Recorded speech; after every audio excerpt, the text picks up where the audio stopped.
내일부터 사순절 특별 새벽 예배가 시작합니다. 이제 내일부터는 특별 새벽 예배 기간 동안에 욥기의 말씀으로 여러분과 은혜를 좀 나누고자 합니다. 고난 속에서 하나님을 알기라는 주제로 욥기의 말씀을 보고자 합니다. 오늘은 이 사순절 특별 새벽 예배를 시작하기 전에 먼저 욥기의 전체적인 주제와 전체적인 의미를 여러분과 먼저 나누고, 그리고 내일부터 본격적으로 욥에 대한 이야기를 하고자 합니다. 우리가 잘 아는 바와 같이 욥기는 고난에 대한 말씀입니다.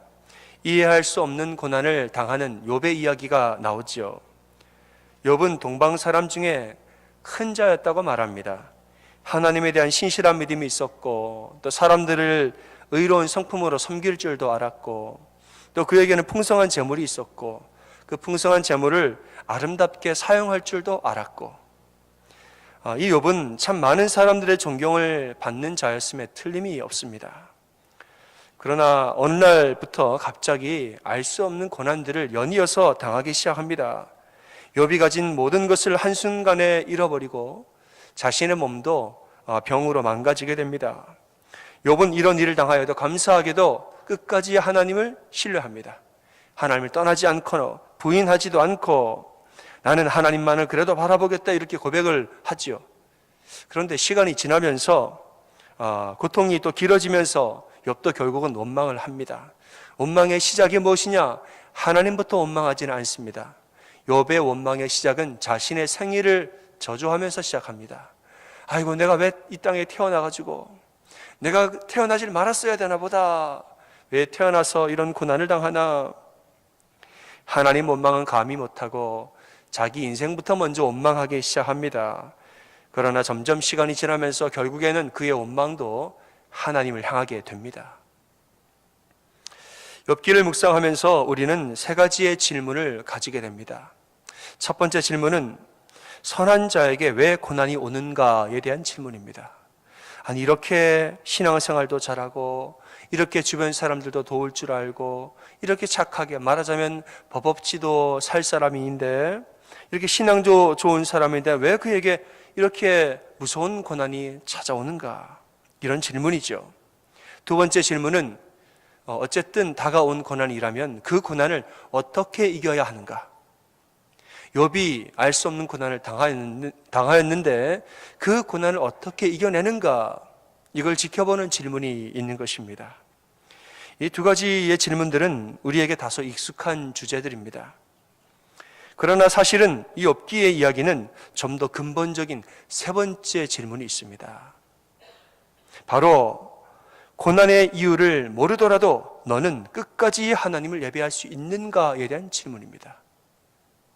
고난의 이유를 알 수 없을지라도 너는 그래도 끝까지 하나님을 예배할 수 있는가? 이 질문이 욥기에는 있는 것입니다. 욥은 고난의 이유를 몰라서 하나님께 여쭤보죠. 하나님, 왜 이렇게 고난을 주십니까? 그런데 하나님은 아무 말씀 없으세요. 우리 침묵하시죠. 하나님의 침묵이 길어지니까 욥이 힘들어졌습니다.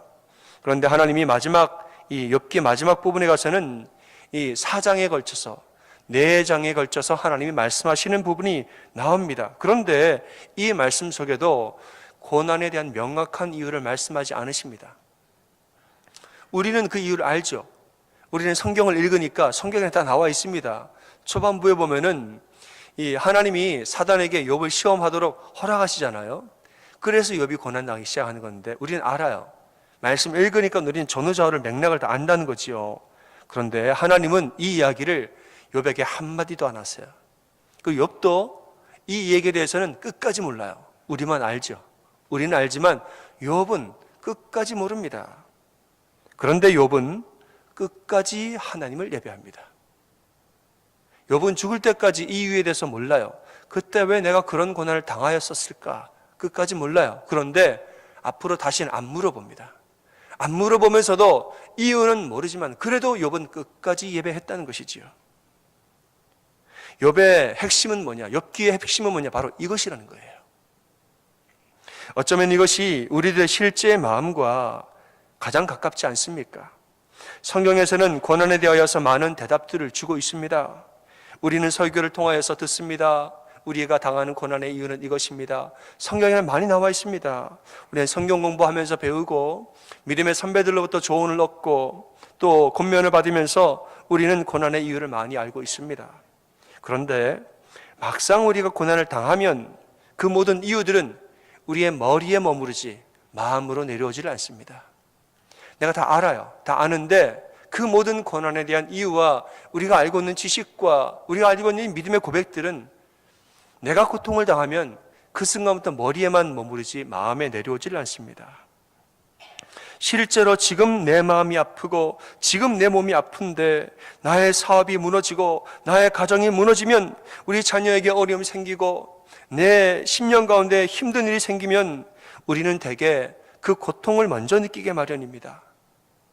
내 마음에서 믿음이 바로 서기 전에 고통이 먼저 우리에게 다가오는 것이에요. 물론 우리의 믿음이 바로 서면 나를 단련하신 후에는 내가 정금같이 나으리라 우리가 고백합니다마는 또 돌아서면 인간의 마음이 다시 찾아와서 우리 마음에는 원망이 올라오는 것을 이거를 막을 길이 없어요. 마음 한구석에서 하나님 왜 나에게 이런 시련을 주십니까? 이런 생각이 계속 끊임없이 드는 것을 우리는 막을 수가 없는 것이에요. 이처럼 우리가 머리로는 알아도 마음으로는 모를 때가 있습니다.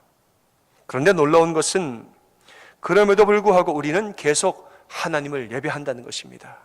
아멘. 여러분 인생의 해답을 다 아십니까? 인생의 전후 좌우 여러분 전부 다 알고 파악하고 계십니까? 여러분 지나갔던 과거에 대해서 모든 해답을 이미 다 해결하셨기 때문에 지금 이 자리에 계신 건가요? 아니죠. 저는 아직까지도 과거에 왜 하나님 날 그렇게 힘들게 하셨는가 몰라요. 아직까지. 그때는 막 여쭤보고 막 그랬는데 이제는 그때가 지나니까 이제 여쭤보는 것도 잊어버렸어요. 몰라요. 아직까지 미제의 사건으로 남아 있습니다.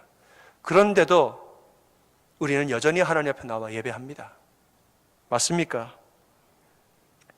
하나님의 침묵하심이 원망스러워도 우리는 변함없이 하나님 앞에 나와 끝까지 예배한다는 것이에요. 너는 과연 그럴 수 있는가? 이것을 우리에게 물어보는 것이 욥기의 진짜 질문인 것입니다. 우리가 하나님을 예배할 때에 논리적으로 계산하면서 내가 받은 만큼만 예배해야지, 내가 이해되는 만큼만 예배해야지 이러지를 않습니다. 사람의 논리와 사람의 이해를 뛰어넘는 하나님에게는 어떠한 우리를 끌어당기는 힘이 있다는 것이에요. 이건 설명할 수가 없는 것이지요.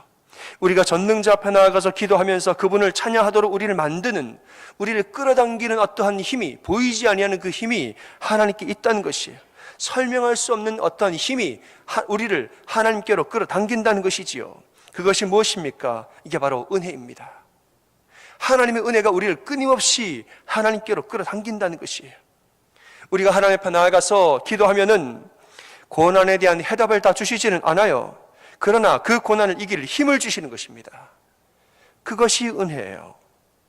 인생의 처음과 나중을 다 알려주시지는 않지만은 그 인생을 살아갈 힘을 주시는 것입니다. 이 은혜가 계속 우리를 하나님 곁으로 잡아당기는 것입니다.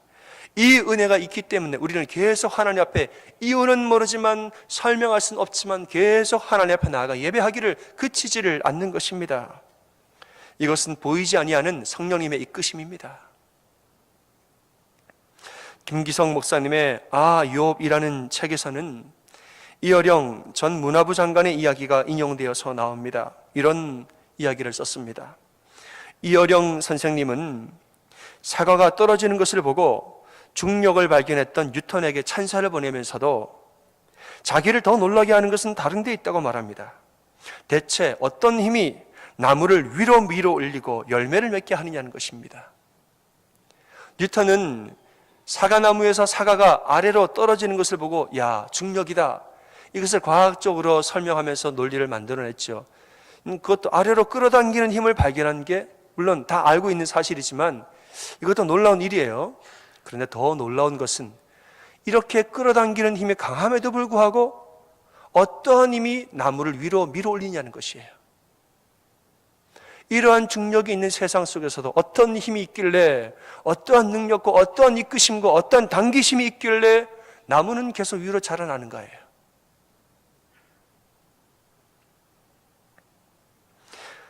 이어령 선생님은 시몬 베유의 중력과 은총이라는 책으로 이 신비를 설명합니다. 중력은 아래로 잡아당기는 힘이고 은총은 우리를 위로 끌어올리는 힘입니다.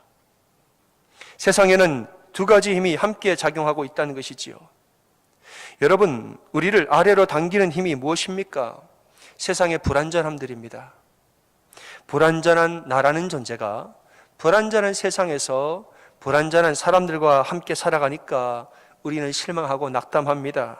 이러한 불완전성, 내 안에 있는 불완전함, 사람들에게는 불완전함, 세상에 존재하는 불완전함, 이것들이 우리를 아래로 잡아당기는, 말하자면 세상의 중력들인 것이에요. 세상의 중력은 우리를 계속 아래로 잡아당기고 있습니다. 그러나 우리 인생에는 이 힘만 있는 것이 아닙니다. 우리 인생에는 우리를 위로 끌어올리고 우리로 말미암아 앞으로 나아가게 하는 힘도 있다는 것이에요. 그 힘이 바로 하나님의 은혜인 줄 믿으시길 바랍니다. 고난의 이유가 무엇인가, 이 문제만 우리가 집착하면 이 세상의 중력에서 헤어나오지를 못합니다. 고난의 이유가 무엇인가, 왜 내가 고난을 당할까? 여러분, 그 다음엔 어떤 질문이 드는 줄 아세요? 누가 나를 이렇게 힘들게 만들었는가? 누구 탓인가를 찾아다니기 시작해요. 그 다음에 또 뭡니까? 그 다음에 분쟁과 전쟁입니다. 여러분, 이 고난의 이유가 무엇인가의 이 문제를 벗어나지 못하면 우리는 세상의 중력에 갇혀서 올라가지도 못하고 나아가지도 못한다는 것이에요. 우리는 이러한 세상의 중력에서 벗어나서 하나님의 은혜 앞에 눈을 돌려야 하는 것입니다. 고난 가운데 진심으로 나아가 기도하며 내가 눈물로 진심으로 간구할 때에 하나님은 우리의 손을 붙드사 강하게 하시고 당신의 두 팔로 나를 끌어안으사 우리를 보호해 주시는 것입니다. 이처럼 우리가 하나님을 예배하는 이유는 깨달음을 주셔서가 아니라 은혜를 주셔서이기 때문입니다. 아멘. 우리가 하나님을 예배하고 하나님 앞에 나아가 기도하는 이유는 답을 주셔서가 아니라 힘을 주셔서입니다. 사랑하는 여러분, 하나님의 자녀는 어떠한 고난과 어려움을 당할지라도 하나님이 우리와 함께 하신다는 사실을 믿으시기를 바랍니다. 이것이 욥기의 핵심입니다. 우리의 심령이 깨어서 하나님만 바라본다면 우리는 결코 패하는 법이 없습니다. 고린도후서 4장에서는 말씀합니다. 우리가 사방으로 우겨쌈을 당하여도 쌓이지 아니하며 답답한 일을 당하여도 낙심하지 아니하며 핍박을 받아도 버림받지 아니하며 거꾸로 뜨림을 당하여도 망하지 아니하고 이랬습니다. 세상이 우리를 아무리 넘어뜨리려 해도 안 넘어진다 이거예요. 세상이 우리를 한번 거꾸로 뜨려서 우리가 넘어졌습니다. 우리가 비록 넘어져서 망하지 않는다는 것이에요. 가만히 보면 이게 욥의 모습입니다. 욥이 지금 딱 이렇다는 것이지요. 온갖 고난이 사방에서 한꺼번에 몰려왔는데도 쌓이지 않았습니다. 우겨쌈을 당하였는데 그 사이를 뚫고 욥은 일어났다는 것이지요. 가슴이 무너질 것 같은 답답함이 찾아왔는데도 낙심하지 않았습니다. 3명의 친구들이 번갈아가면서 핍박과 정죄를 하는데도 견뎌내었다는 것이지요. 사단의 그의 물질과 그의 육신을 다 쳐서 거꾸로 때렸지만은 그는 망하지 않았습니다. 그럴 수 있었던 이유가 고린도후서 4장 다음 절에 이어서 나옵니다. 우리가 항상 예수 죽인 것을 몸에 짊어짐은 예수의 생명도 우리 몸에 나타나게 하려 함이라. 그리스도인은 예수님의 죽음을 몸에 짊어지고 사는 사람이라 이거예요. 그러니까 이긴다는 것이죠. 다른 말로 하자면 예수님이 십자가에서 죽으신 것처럼 나도 이미 십자가에서 죽은 몸이다. 이 진리를 내 마음에 늘 품고 산다는 것이에요. 그런즉 이제 내가 사는 것은 나를 사랑하사 나를 위해 자기 몸을 버리신 예수님을 믿는 믿음 안에 사는 것이라. 갈라디아서 5장에서 말씀하고 있습니다. 여러분, 그리스도인의 생명은 육체에 있지 않고 믿음에 있습니다. 내 육체는 이미 십자가에서 죽었다는 것이에요. 세상의 사람들의 생명은 육체에 있습니다. 그런데 그리스도인의 생명은 육체가 아니라 믿음에 있어요. 우리의 육체는 어디 있느냐? 이미 십자가 못 박았다는 거예요. 예수님이 십자가에 못 박혀 돌아가신 것을, 이 사실, 이 진리를 우리가 늘 마음에 짊어지고 사는 것은 뭐냐? 내 육체도 이미 죽은 목숨이라는 거예요. 그러니까 내 생명은 이 육체에 있지 않고 믿음에 있습니다. 내가 사는 것이 아니요 예수님을 믿는 믿음으로 나는 사는 것이다. 우리의 생명은 물질에 있지 아니하고 영에 있습니다. 이것이 십자가를 품고 사는 그리스도인의 모습입니다. 사단은 착각을 하지요. 욥을 가만히 보더니 욥의 생명이 물질에 있는 줄 알고 물질을 공격합니다. 하나님, 욥이 하나님 잘 섬기는 것 같지요? 저 물질 다 뺏어보세요. 물질의 복을 주셔서 그런데 저거 뺏기면은 하나님 떠날 겁니다. 물질을 다 뺏었습니다. 그런데도 욥이 살아났죠. 그 다음에 육체를 공격합니다. 하나님, 육체 한 몸 공격해 보세요. 물질을 얼무적하니 이번에는 그의 살과 뼈를 치소서. 그러면 죽을 줄 알고 몸을 쳤는데 욥은 그래도 일어났다는 것이에요. 사단의 모든 공격은 전부 실패하였고 욥은 다시 일어났습니다. 이것이 욥이 승리한 이유입니다. 왜입니까? 욥의 생명은 물질과 육체에 있지 않고 믿음에 있었기 때문에 그래요. 그의 생명은 영에 있었기 때문에 그래서 이긴 것입니다. 여러분, 우리는 오뚜기 인형을 다 아실 것입니다. 아이들이 갓난아기들을 가지고 노는 오뚜기 인형 넘어지면 딸랑하잖아요. 넘어져도 어떻게 됩니까? 다시 일어나지요. 이 오뚜기 인형의 모양새를 가만히 보면 머리는 가늡니다. 그리고 몸은 배는 뚱뚱하고 머리는 조망만하게 뾰족하고 가늘고 배는 뚱뚱하고 아이들은 오뚜기 인형의 머리를 공격하고 놉니다. 머리에 생명이 있는 줄 알고 머리를 그렇게 계속 넘어뜨려요. 오뚜기의 머리는 수백 번 땅에 부딪힙니다. 그런데 아무리 땅에 부딪혀도 오뚜기는 다시 일어납니다. 왜냐하면 오뚜기 인형의 중심은 머리가 아니라 어디에 있으니까요? 배에 있으니까요. 이 인형의 중심은 머리에 있지 않고 배에 있기 때문에 아무리 그의 머리가 땅에 부딪혀도 다시 일어나는 것입니다. 여러분, 사람의 생명은 머리에 있으니까 사람의 머리는 땅에 부딪히면 큰일 납니다. 그러나 오뚜기의 생명은 배에 있기 때문에 아무리 머리를 공격해도 그는 다시 일어납니다. 마찬가지입니다, 여러분. 그리스도인의 생명은 물질에 있지 않고 믿음에 있습니다. 그리스도인의 생명은 육체에 있지 아니하고 영에 있습니다. 그러니까 어떠한 육체의 고난과 어떠한 물질의 시험과 어떠한 세상의 풍파와 유혹이 우리를 흔들지라도 내 영이 온전히 깨어서 하나님을 예배하는 한 우리는 다시 일어나는 줄 믿으시길 바랍니다. 아일랜드에 조셉 스크리븐이라는 청년이 있었습니다. 이 청년은 부유한 가정에서 자라서 명문 신학교를 졸업하였습니다. 이제 사랑하는 여인과 결혼을 약속하고 행복한 꿈을 꾸던 그에게 어느 날 갑작스러운 시련이 닥쳐왔습니다. 결혼하기 하루 전날 약혼녀가 불의의 사고로 익사하고 말았습니다. 사랑하는 여인을 잃었던 상처가 너무나 커서 그는 이 슬픔을 잊기 위하여서 아일랜드를 떠나서 캐나다 몬타리오로 이민을 옵니다. 그리고 거기에 있는 빈민자들을 돕는 사역을 시작합니다. 자신의 전 재산을 다 팔아서 어렵고 가난한 사람들 돕는 사역을 합니다. 그러다가 새로운 사랑이 찾아와서 또 한 명의 여인을 만나 사랑에 빠집니다. 이 여인과 결혼을 약속하고 결혼을 기다리는데 너무나 불행하게도 결혼 직전에 그녀도 병으로 사망하고 맙니다. 이 와중에 고향에서 소식이 옵니다. 사랑하는 어머니가 중병에 걸리셔서 돌아가시게 되었다는 소식입니다.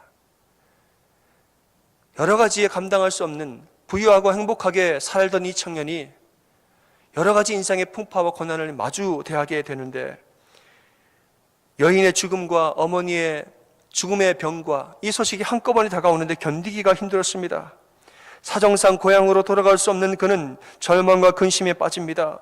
무거운 마음으로 하나님 앞에 나아가 기도하는데 하나님이 그의 마음을 만지시는 것을 느끼고 힘을 얻습니다. 그리고 기도가 끝난 다음에 어머니에게 편지를 씁니다.